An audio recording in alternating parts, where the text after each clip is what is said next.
नमस्कार, बहुत बहुत स्वागत है आप सभी का। आप देख रहे हैं लोकतंत्र 2014 और मैं हूं प्रीति। झारखंड और जम्मू कश्मीर में चौथे दौर के चुनाव प्रचार का आज आखिरी दिन है। दोनों ही राज्यों की चुनावी खबरों पर विस्तार से नजर डालेंगे। उससे पहले देख लेते हैं अभी सुर्खियों पर एक नजर डालते हैं।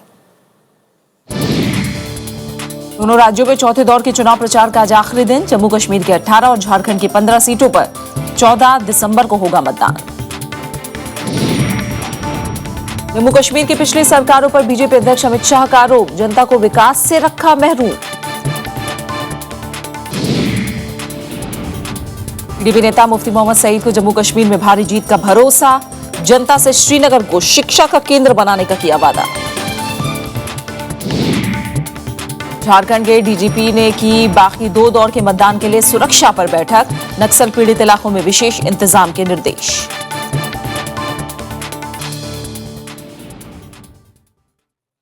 जम्मू कश्मीर और झारखंड विधानसभा में चौथे दौर के लिए चुनाव प्रचार आज शाम थम जाएगा। चौथे दौर में जम्मू कश्मीर के 18 और झारखंड की 15 सीटों पर 14 दिसंबर को वोटिंग होनी है। झारखंड में चौथे दौर में 217 उम्मीदवार चुनाव मैदान में हैं। सभी पार्टियों के दिग्गज नेता चौथे दौर के लिए चुनाव प्रचार करके अपनी पार्टी के लिए वोट मांग रहे हैं। आज शाम के बाद पार्टियों का जोर डोर टू डोर कैंपेन में रहेगा। चुनाव आयोग शांतिपूर्ण और सुचारू मतदान के लिए सुरक्षा के पुख्ता इंतजाम किए हुए हैं। पिछले 3 दौर में दोनों राज्यों में मतदाताओं ने चुनाव में बढ़ चढ़कर हिस्सा लिया है।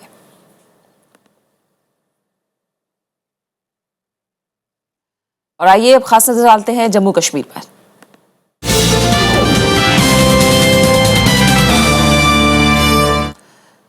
जम्मू कश्मीर में चौथे दौर के प्रचार की कड़ी में गुरुवार को बीजेपी अध्यक्ष अमित शाह ने कई रैलियां की। उन्होंने राज्य के विकास के लिए पर्यटन को बढ़ावा देने का वादा किया है। अमित शाह ने पिछली सरकारों पर जनता को विकास से महरूम रखने का आरोप लगाया। जम्मू कश्मीर में गुरुवार को बीजेपी अध्यक्ष अमित शाह ने चौथे दौर के लिए जमकर प्रचार किया। उन्होंने राज्य में बुनियादी सुविधाओं की कमी का मुद्दा उठाया। एक भी सुविधा 60 साल तक जिन्होंने जम्मू कश्मीर में शासन किया वो आपको दे पाए हैं क्या? आपके घर में 24 घंटा बिजली है? आपके घर में शुद्ध पीने का पानी आता है क्या? आपके गांव रोड से जुड़ चुके हैं क्या? श्रीनगर की रैली में अमित शाह ने विकास की दौड़ में राज्य के पिछड़ने के लिए पिछली सरकारों की तीखी आलोचना की। आपकी भावनाओं के साथ खिलवाड़ कर विकास से, डेवलपमेंट से एक घाटी को महरूम रखा गया है।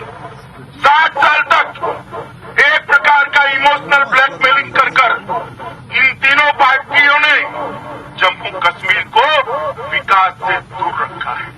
बीजेपी अध्यक्ष ने श्रीनगर के अलावा शोपियां में भी रैली की। जम्मू कश्मीर में चौथे दौर के लिए शुक्रवार की शाम प्रचार थम जाएगा। 14 दिसंबर को वोट डाले जाएंगे। Bureau report, Rajya Sabha TV.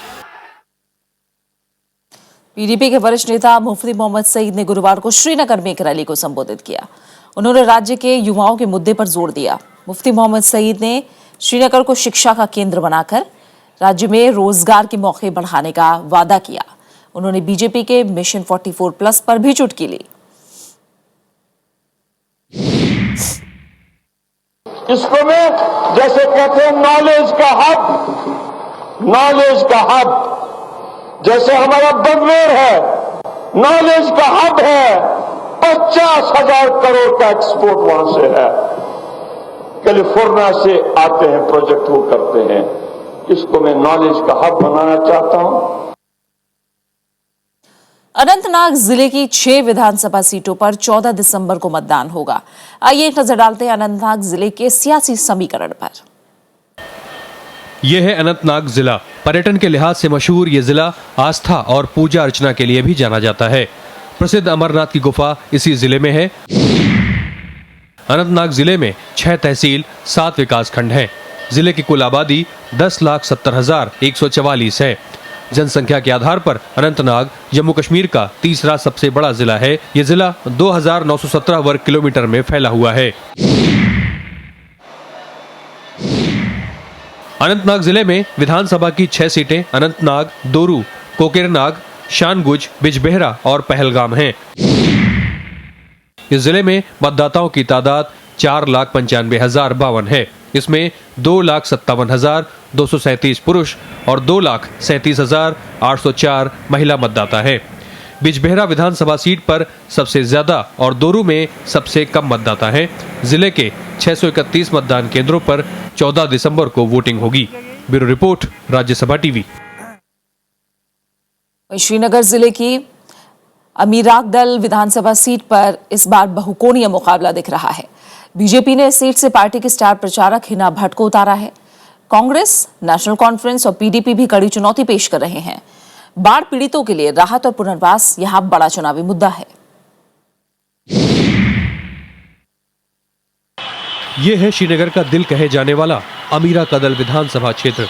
घाटी का प्रमुख व्यापारिक केंद्र लाल चौक इसी विधानसभा क्षेत्र में आता है। सितंबर में आई बाढ़ की वजह से इस इलाके में बड़े पैमाने पर तबाही हुई, जिसके चलते दुकानदारों को भारी नुकसान उठाना पड़ा था। सैलाब के बाद गवर्नमेंट ने कुछ नहीं किया। यहाँ सैलाब के दौरान भी गवर्नमेंट कहीं नहीं थी, बाद में भी कहीं नहीं है। जो पुरानी गवर्नमेंट है ये जरूर चेंज होनी चाहिए, क्योंकि एडमिनिस्ट्रेटर कंट्रोल ही नहीं आता। 2 महीने 2.5 महीने हो गए हम यहाँ पे बैठे हैं, सड़क पे गर्दा खा रहे हैं कि हमारे पास इतना पैसा भी नहीं है कि हम अपनी दुकानें ठीक करें। अब तो गवर्नमेंट की तरफ से हमारी तरह कोई ध्यान नहीं हुआ। अमीराकदल सीट पर इस बार बहुकोणीय मुकाबला है। नेशनल कॉन्फ्रेंस ने मौजूदा विधायक नसीर असलम वानी को मैदान में उतारा है। उनका दावा है कि सूबे की उमर सरकार ने इलाके में राहत और पुनर्वास का काफी काम किया है। सबसे बड़ी प्रायोरिटी जो इस वक्त है वो है लोगों को रिहैबिलिटेशन की, क्योंकि वो एक ऐसा मसला हमारे सर पे आया है कि उसके बगैर कुछ और सोचने की गुंजाइश ही नहीं। दूसरी नंबर पे जो प्रायोरिटी है वो है हमारे यूथ को एम्प्लॉय करने की। काफ़ी हद तक बेरोजगारी है हमारी कॉन्स्टिट्यूंसी में। पीडीपी के प्रत्याशी अल्ताफ बुखारी उनकी बात से इत्तेफाक नहीं रखते। रिहेबिलिटेशन, फ्लड विक्टिम्स की रिहेबिलिटेशन पहली प्रायोरिटी होगी। एनसी ने सैलाब ही सैलाब लाए, तबाही की, और तो कुछ हमें दिखता नहीं है। बीजेपी ने इस सीट से हिना भट्ट को उम्मीदवार बनाया है। हिना सूबे के दूसरे इलाकों में भी पार्टी उम्मीदवारों के लिए प्रचार कर रही हैं। इलेक्शन के बाद इंशाल्लाह हमारी यही कोशिश रहेगी कि नेपोटिज्म ना हो, कंपनसेशन पैसे को लेके एक ट्रांसपेरेंसी रहे। और अगर आप देखें भी श्रीनगर जो हमारी अमीराकदल कॉन्स्टिट्यूंसी है, कुछ खास तरीके की मुझे नजर नहीं आ रही है। श्रीनगर जिले में विधानसभा की सभी 8 सीटों पर 14 दिसंबर को मतदान होगा। राज्य में चौथे दौर के लिए चुनाव प्रचार शुक्रवार की शाम थम जाएगा। Bureau report, Rajya Sabha TV.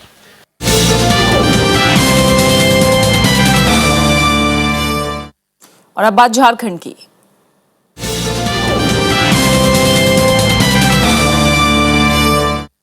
Jharkhand के पुलिस महानिदेशक ने देवघर में चौथे और 5वें दौर के मतदान के लिए सुरक्षा तैयारियों का जायजा लिया। पुलिस महानिदेशक के मुताबिक बिहार के नक्सल पीड़ित इलाकों से लगने वाली जिले की सीमाओं पर सुरक्षा के चाक चौबंद इंतजाम किए जा रहे हैं। वहीं शांतिपूर्ण मतदान के लिए अतिरिक्त बल को तैनात किया जा रहा है। देवघर जिले की 3 विधानसभा सीटों में से 2 पर 14 दिसंबर को मतदान होगा, जबकि 1 सीट पर 5वें चरण में 20 दिसंबर को वोटिंग होगी। पर्याप्त संख्या में हमारे पास बल उपलब्ध है। हर मतदान केंद्र पर हमारा बल की तैनाती होगी, जिसमें paramilitary forces, CRPF, BSF, ITBP, SSB के साथ साथ हमारे झारखंड आर्म पुलिस और आईआरबी के जवान तैनात रहेंगे। केंद्रीय गृह मंत्री राजनाथ सिंह ने गुरुवार को झारखंड में कई रैलियों को संबोधित किया। उन्होंने राज्य के विकास के लिए स्थिर सरकार को जरूरी बताया। राजनाथ सिंह ने कहा कि कांग्रेस को एनडीए की 6 महीने पुरानी सरकार से हिसाब मांगने से पहले 60 साल का लेखा जोखा देना चाहिए। झारखंड में चौथे दौर के चुनाव प्रचार की कड़ी में केंद्रीय गृह मंत्री राजनाथ सिंह गुरुवार को धनबाद और बोकारो में थे। धनबाद की रैली में उन्होंने एनडीए सरकार के 6 महीने के कार्यकाल में महंगाई पर काबू पाने का दावा किया।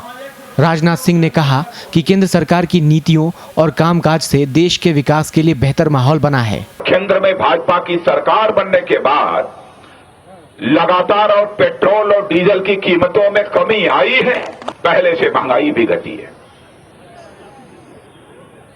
और मैं आपको यकीन दिलाना चाहता हूं, यदि यही सिलसिला आगे चलता रहा बहनों भाइयों, तो महंगाई पर पूरी तरह से काबू पाने में हम लोग कामयाबी हासिल करेंगे।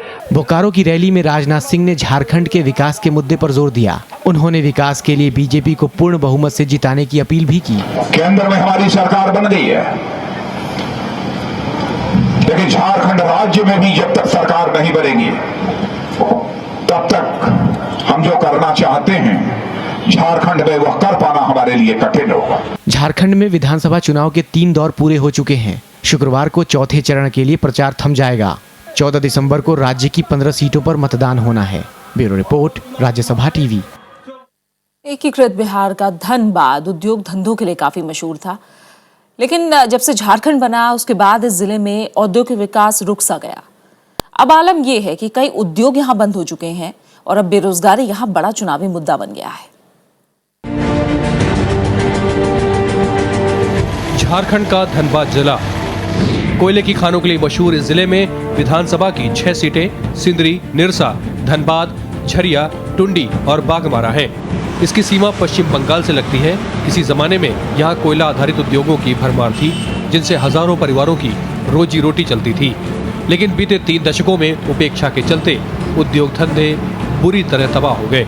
बड़ा बड़ा जो भी कंपनी फैक्ट्रियां थी वो सभी बंद हो गई। यहाँ राजनेता आपस का लड़ाई के कारण ये सब में चेष्टा भी नहीं रखते हैं। रोजगार की कमी स्थानीय लोगों के लिए एक बड़ा सवाल है।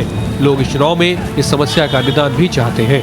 स्थिति बहुत ही खराब है। सब फैक्ट्री यहाँ बंद, कल कारखाने सब बंद होते जा रहे हैं। धनबाद जिले की सभी 6 सीटों पर चौथे दौर में 14 दिसंबर को वोट डाले जाएंगे। Bureau report, Rajya Sabha TV.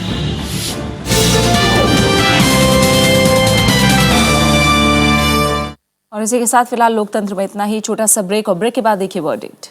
नमस्कार।